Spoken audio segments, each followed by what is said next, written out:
ಎಲ್ಲರಿಗೂ ನಮಸ್ಕಾರ. ನಾನು ಇವತ್ತು ಮಸಾಲೆ ರೊಟ್ಟಿ ಹೆಂಗೆ ಮಾಡೋದನ್ನು 5 ಕಪ್ಪಿನಿಂದ ಹೇಳ್ಕೊಡ್ತೀನಿ. ಅದಕ್ಕೆ ಈರುಳ್ಳಿ ಸ್ವಲ್ಪ ಸಣ್ಣಗೆ ಹೆಚ್ಚಿದ ಸೌತೆಕಾಯಿ ತೊಗೊಂಡನ್ರಿ, ಮತ್ತು ಅಚ್ಚ ಖಾರದ ಪುಡಿಯನ್ನು ತೊಗೊಂಡೈತಿ. ಅದಕ್ಕೆ ಇದು ಜೀರಿಗೆ ಸ್ವಲ್ಪ ಬೇಕಾಗ್ತದೆ ರೀ. ಜೀರಿಗೆ ಹಾಕೋದ್ರಿಂದ ಜೀರ್ಣಕ್ರಿಯೆಗೆ ಒಳ್ಳೇದತ್ತು ಹಾಕ್ತೀನಿ. ಪಾಲಕ್ ಸೊಪ್ಪು ಮತ್ತು ಅರಿಶಿನ ಪುಡಿ ತೊಗೊಂಡೇನ್ರಿ. ಸ್ವಲ್ಪ ಅರಿಶಿನ ಪುಡಿ ತೊಗೊಂಡು ಒಂದು ಸ್ವಲ್ಪ ರುಚಿಗೆ ತಕ್ಕಷ್ಟು ಉಪ್ಪನ್ನು ತೊಗೋಬೇಕಾಕತಿ. ಅದಕ್ಕೆ ಕೊತ್ತಂಬರಿ ಸೊಪ್ಪನ್ನು ಮತ್ತು 5 ಕಪ್ ಹಿಟ್ಟು ತೊಗೋತೈತ್ರಿ. ಹಿಂಗೆ 2 ಕಪ್ ಅದ್ರಾಗ ಗೋಧಿ ಹಿಟ್ಟು ಇರ್ಬೇಕು. ನೀವು ಯಾವುದೇ ಹಿಟ್ಟು ತೊಗೊಂಡ್ರು ನಡಿತೈತ್ರಿ. 2 ಕಪ್ ಗೋಧಿ ಹಿಟ್ಟು ಮಾತ್ರ ತೊಗೋಬೇಕು. ಆಮೇಲೆ ನೋಡಿರಿ, ಇವು 2 ಕಪ್ ಗೋಧಿ ಹಿಟ್ಟು ರೀ. ಅದಕ್ಕೆ ನಾನು ಈಗ ಏನು ಮಾಡಾಕ್ತೇನೆ, 2 ಕಪ್ ಗೋಧಿ ಹಿಟ್ಟನ್ನು ಅದಕ್ಕೆ ಹಾಕೊಳಾಕ್ತೇನೆ ರೀ. ಆಮೇಲೆ ಅಕ್ಕಿ ಹಿಟ್ಟು, ರಾಗಿ ಹಿಟ್ಟು, ಜೋಳದ ಹಿಟ್ಟು ಹೊತ್ತಿರ್ತೈತಿ. ನೀವು ಕಡ್ಲೆ ಹಿಟ್ಟೂ ಹಾಕೋಬೋದು. ನೋಡಿರಿ, ಈಗ ಜೋಳದ ಹಿಟ್ಟು 1 ಕಪ್ ಹಾಕೊಳಾಕ್ತಾನೆ. ಆಮೇಲೆ ರಾಗಿ ಹಿಟ್ಟು 1 ಕಪ್ ಹಾಕೋಬೇಕ್ರಿ. ಆಮೇಲೆ ಅಕ್ಕಿ ಹಿಟ್ಟು 1 ಕಪ್ ಹಾಕೋಬೇಕು. ನಾ ಈಗ 5 ಕಪ್ ಹಾಕೊಂಡ್ರಿ. ಒಟ್ಟು 2 ಕಪ್ ಗೋಧಿ ಹಿಟ್ಟು ತೊಗೊಂಡೈತಿ. ಅದಕ್ಕೆ ಈಗ ಉಪ್ಪು ಹಾಕೊಳಾಗ್ತೈತಿ. ರುಚಿಗೆ ತಕ್ಕಷ್ಟು ಉಪ್ಪು. ಖಾರ ನಿಮ್ಮ ಇಷ್ಟ ರೀ, ಬೇಕಾದಷ್ಟು ಹಾಕೋಬೋದು. ಜಾಸ್ತಿ ಖಾರ ಹಾಕೊಂಡ್ರು ಚೆನ್ನಾಗಿ ಬರ್ತೈತೆ. ಅದೇನು ವೆಜಿಟೇಬಲ್ಸ್ ಹಾಕಿದ್ರಿಂತ ನೋಡಿರಿ, ಈಗೆಲ್ಲ ಹಾಕ್ಕೊಂಡೈತಿ. ಜೀರಿಗೆನೂ ಹಾಕ್ಕೊಂಡು ಈ ಥರ ಎಲ್ಲ ಮಿಕ್ಸ್ ಮಾಡ್ಕೋಬೇಕಾಕತಿ. ಈಗ ಎಲ್ಲ ಹಿಟ್ಟನ್ನು ಜೀರಿಗೆ ಹಾಕ್ಕೊಂಡು ಮಿಕ್ಸ್ ಮಾಡ್ಕೋಬೇಕ್ರಿ. ಉಪ್ಪು, ಖಾರ, ಜೀರಿಗೆ ಇವನ್ನೆಲ್ಲ ಹಾಕಿ ಮಿಕ್ಸ್ ಮಾಡ್ಕೊಂಡು ಸ್ವಲ್ಪ ಅರಿಶಿನ ಪುಡಿನೂ ಹಾಕೋಬೇಕಾಗ್ತದೆ ರೀ. ಇದಕ್ಕೆ ಸ್ವಲ್ಪ ನಿಮ್ಗೆ ಎಷ್ಟು ಬೇಕಷ್ಟು ಅರಿಶಿನ ಪುಡಿನೂ ಹಾಕೋರಿ. ಹಾಕ್ಕೊಂಡು ಇನ್ನೇನು ಹಿಟ್ಟು ಮಿಕ್ಸ್ ಮಾಡ್ಕೋಬೇಕ್ರಿ. ಮಿಕ್ಸ್ ಮಾಡ್ಕೊಂಡಿಂದನ ಅದಕ್ಕೆ ನೀರು ಹಾಕಿ ಕಲಿಸ್ಬೇಕಾಗ್ತದೆ ರೀ. ಈ ಥರ ಎಲ್ಲ ಮಿಕ್ಸ್ ಮಾಡ್ಕೊರಿ ಹಿಟ್ಟನ್ನು. ಈಗ ಅದಕ್ಕೆ ಸೌತೆಕಾಯಿ ಸಣ್ಣಗೆ ಹೆಚ್ಚಿದ್ದನ್ನು ಹಾಕ್ಕೊಳಕ್ತಾನೆ ರೀ, ಮತ್ತು ಈರುಳ್ಳಿನೂ ಹಾಕ್ಕೊಳಕ್ತಾನೆ. ಈರುಳ್ಳಿ ಎರಡೂ ಯಾವಾಗಲೂ ಸಣ್ಣಗೆ ಪೀಸ್ ಮಾಡಿಕೊಂಡ್ರೆ ಚೆನ್ನಾಗಿ ಬರ್ತಾವ್ರಿ ಅವು. ಈಗ ಪಾಲಕ್ ಸೊಪ್ಪು, ಕೊತ್ತಂಬರಿ ಸೊಪ್ಪನ್ನು ಹಾಕ್ತೈತೆ ರೀ. ಇದಕ್ಕೆ ಪಾಲಕ, ಕೊತ್ತಂಬರಿ, ಈರುಳ್ಳಿ, ಸೌತೆಕಾಯಿ ಎಲ್ಲ ಹಾಕ್ಕೊಳಕ್ತಾನೆ ರೀ. ಈಗೆಲ್ಲ ಹಾಕ್ಕೊಂಡು ಏನು ಮಾಡ್ಬೇಕಂದ್ರೆ ಇದನ್ನೆಲ್ಲ ಮಿಕ್ಸ್ ಮಾಡ್ಕೊಂಡು ನೋಡಿರಿ, ಈಗ ಪಾಲಕ್ ಸೊಪ್ಪು ಇದನ್ನು ಎಲ್ಲ ಹಾಕ್ಕೊಂಡು ಮಿಕ್ಸ್ ಮಾಡ್ಕೊಂಡು ಸ್ವಲ್ಪ ಸಣ್ಣಗೆ ನೀರು ಹಾಕೋತ ಒಂದು ಹದಕ್ಕೆ ಅದನ್ನ ಕಲಿಸ್ಕೋಬೇಕಾಗತ್ತೆ ರೀ.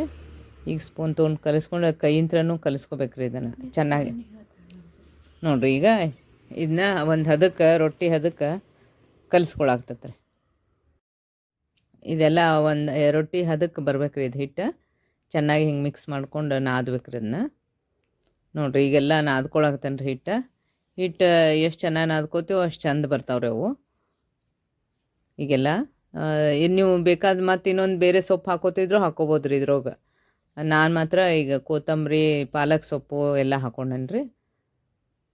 ನೋಡಿರಿ, ಸೌತೆಕಾಯಿ ಅವು ಸಣ್ಣಗೆ ಹೆಚ್ಚಬೇಕ್ರಿ ಯಾವಾಗಲೂ. ಸ್ವಲ್ಪ ಇಲ್ಲಿ ದಪ್ಪ ಆಗಿದ್ರಿಂತ ಅದು ದಪ್ಪ ಕಾಣಾಗ್ತಾವ್ರಿ. ನೋಡಿರಿ, ಈಗ ಮುಚ್ಚಿಡ್ಬೇಕಾಕತ್ತೆ ರೀ. ಇನ್ನೊಂದು ಸ್ವಲ್ಪ ಹಿಟ್ಟು ಒಂದು 5 ನಿಮಿಷ ಮುಚ್ಚಿಡ್ಬೇಕ್ರಿ. ಈಗ ಮುಚ್ಚಿಡ ಹಿಟ್ಟನ್ನು ನೋಡಿರಿ, ಇದನ್ನ ನಿಮಗೆ ತೋರಿಸ್ತೀನಿ ನಾನು ಹೆಂಗೆ ಮೆತ್ತಗೆ ಬರ್ತೈತೆ ಅಂತ. ಹಿಟ್ಟನ್ನು ತೆಗೆದು ಕೂಡಲೇ ಹಿಂಗೆ ಮೆತ್ತಗೆ ಬರ್ತೈತೆ ನೋಡಿರಿ. ಒಂದು ಹದ ಆಗಿರ್ತೈತೆ. ಅದಕ್ಕೆ 5 ನಿಮಿಷ ಬಿಟ್ಟ ಮೇಲೆ ಈ ಥರ ಬಂದಿರ್ತೈತೆ ರೀ ಅದು ಹಿಟ್ಟು. ಇವನ್ನ ಸಣ್ಣ ನಿಮಗೆ ರೊಟ್ಟಿ ಉಂಡೆಗಳನ್ನಾಗಿ ಮಾಡ್ಕೊಂಡು ರೊಟ್ಟಿ ತಟ್ಟಬೇಕಾಕತಿ. ಈಗ ನೋಡಿರಿ, ನಾನು ಒಂದು ಪೇಪರ್ಗೆ ಆಯಿಲ್ ಹಚ್ಚಿ ಹಿಂಗೆ ತಟ್ಕೊಳಕ್ತಾನೆ. ಹಿಂಗೆ ತಟ್ಬೇಕು ನೋಡಿರಿ. ಅದು ಸೌತೆಕಾಯಿ ದಪ್ಪ ಇರೋದ್ರಿಂತ ಹೊರಗೆ ಬರ್ತೈತೆ ರೀ ಅದು. ಅದಕ್ಕೆ ನೀವು ಏನು ಮಾಡಬೇಕು, ಸೌತೆಕಾಯಿನ ಎಷ್ಟು ಸಣ್ಣಗೆ ಹೆಚ್ಕೋತೀರಿ ಅಷ್ಟು ಚಂದ ಬರ್ತಾವ್ರಿ ಅವು. ನೋಡಿರಿ, ಈಗ ಹಿಂಗೆ ಬರ್ಬೇಕು. ಹಿಂಗೆ ಹಗುರ ತಟ್ಟಿ ಅದನ್ನು ತೊಗೊಂಡು ನೋಡಿರಿ, ಈಗ ಸೌತೆಕಾಯಿ ದಪ್ಪ ಐತಲ್ರಿ, ಅದಕ್ಕೆ ಈ ಥರ ಬರ್ತೈತಿ. ನೀವು ಎಷ್ಟು ಸಣ್ಣ ಹೆಚ್ಕೊಂಡ್ರಂದ್ರೆ ಚೆನ್ನಾಗಿ ಬರ್ತಾವ್ರಿ ಅವು. ಈ ಥರ ತಟ್ಕೋಬೇಕು. ತಟ್ಕೊಂಡಿಂದ ಅದನ್ನು ನೋಡಿರಿ, ಈಗ ಒಂದು ಸ್ವಲ್ಪ ಆಯಿಲ್ ಹಚ್ಚಿ ಹಗುರ ಬಿಡಿಸ್ಕೊಂಡು ಕಾಯ್ದ ಹಂಚಿಗೆ ಹಾಕ್ಬೇಕ್ರಿ. ಉರಿ ಮೀಡಿಯಮ್ ಆಗಿರೋದ್ರಿಂದ ಚೆನ್ನಾಗಿ ಬರ್ತಾವ್ರಿ ಇವು. ಜೋರಾಗಿ ಉರಿ ಇಡಬಾರ್ದು ರೀ ಯಾವಾಗಲೂ. ಇದಕ್ಕೊಂದು ಸ್ವಲ್ಪ ಆಯಿಲ್ ಹಾಕೊಳಾಗ್ತಾನೆ ರೀ. ಆಯಿಲ್ ಜಾಸ್ತಿ ಹಾಕ್ಕೊಂಡ್ರೆ ಚಂದ ಬರ್ತಾವ್ರಿ. ನಾ ಈಗ ಮೀಡಿಯಮಾಗಿ ಹಾಕಾಗ್ತಾನೆ ನೋಡಿರಿ. ಈಗ ಸುಟ್ಟಿದ್ದು ಕಲರ್ ಬಂದಿಂದ ತೆಗಿಬೇಕಾಗ್ತದೆ ರೀ.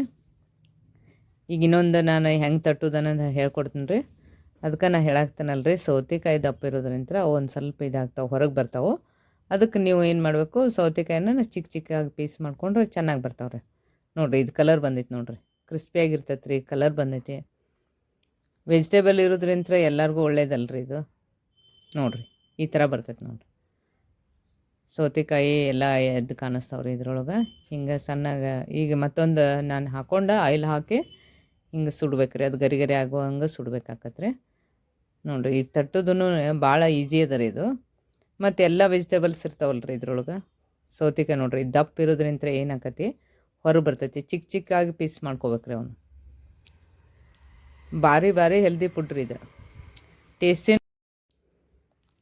ಪಾಲಕ್ನಾಗೂ ಒಂದು ಒಳ್ಳೆ ಕಂಟೆಂಟ್ಸ್ ಇರೋದ್ರಿಂದ ಚೆನ್ನಾಗಿರ್ತೈತೆ ರೀ. ಮತ್ತು ಈರುಳ್ಳಿ ತೊಗೊಂಡೈತಿ, ಸೌತೆಕಾಯಿ ಹಾಕಿರ್ತೈತಿ, ಎಲ್ಲ ವೆಜಿಟೇಬಲ್ಸ್ ಇರೋದ್ರಿಂದ ಅದು ಭಾಳ ಟೇಸ್ಟಿ ಫುಡ್ ಇರ್ತೈತೆ ರೀ.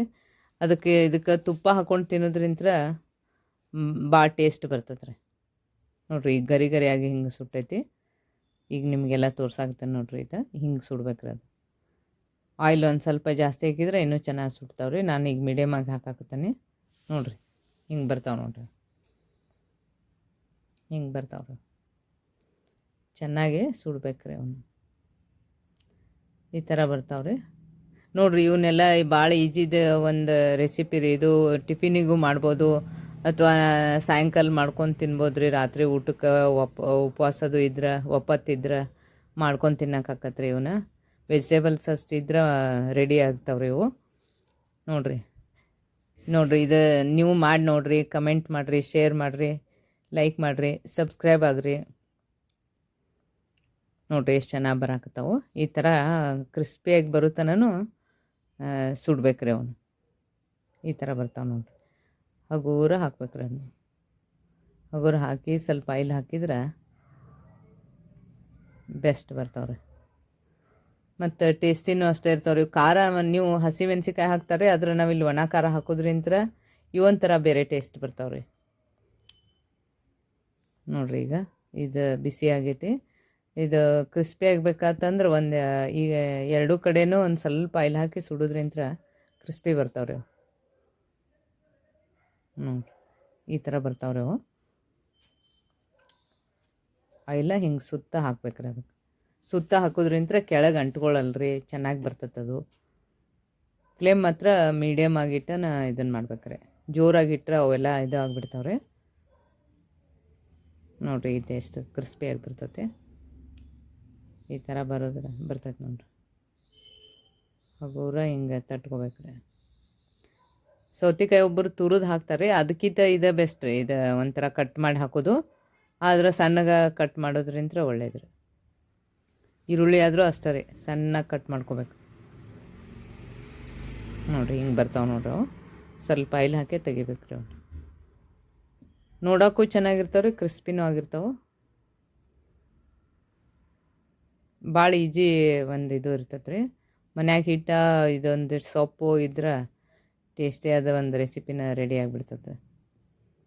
ನೋಡಿರಿ ಈಗ ಎಷ್ಟು ಚೆನ್ನಾಗಿ ಬಂದೈತೆ ಇದು. ಆಯಿಲ್ ಹಾಕಿ ಇದನ್ನು ಮಾಡ್ಬೇಕು, ಸುಡ್ಬೇಕು ರೀ. ಈಗ ರೆಡಿ ಆಗಕತ್ತಾವ ನೋಡಿರಿ. ಇದು ಸ್ವಲ್ಪ ತೆಳಗೆ ತಟ್ಟೋದ್ರಿಂದ ಅದು ಟೇಸ್ಟ್ ಆಗಿರ್ತಾವೆ. ಇದಕ್ಕೆ ಆಯಿಲ್ ಹಾಕಿ ಹಿಂಗೆಲ್ಲ ಕಡೆ ಇದನ್ನು ಮಾಡ್ಬೇಕು. ನೋಡಿರಿ ಇದು ಕಲರ್ ಬಂದೈತೆ ನೋಡಿರಿ. ಇದು ಹಗೂರ ಹಿಂಗೆ ತಟ್ಟೆ ಹಾಕೋದ್ರಿಂತ ಈಗ ಬಂದೈತೆ ನೋಡಿರಿ. ಕಲರ್ ಬರ್ತೈತೆ ರೀ. ಇದು ಕಲರ್ ಬಂದಿಂದ ತೆಗಿಬೇಕ್ರಿ. ಅದು ಸುಟ್ಟಿದ್ದೂ ಗೊತ್ತಾಗ್ತೈತಿ, ಮತ್ತು ಕಲರು ಬರ್ತೈತೆ ನೋಡಿರಿ. ಇಲ್ಲಿ ಕಲರ್ ಬಂದೈತೆ ನೋಡಿರಿ. ಇದು ಕ್ರಿಸ್ಪಿನೂ ಆಗಿರ್ತೈತೆ ರೀ.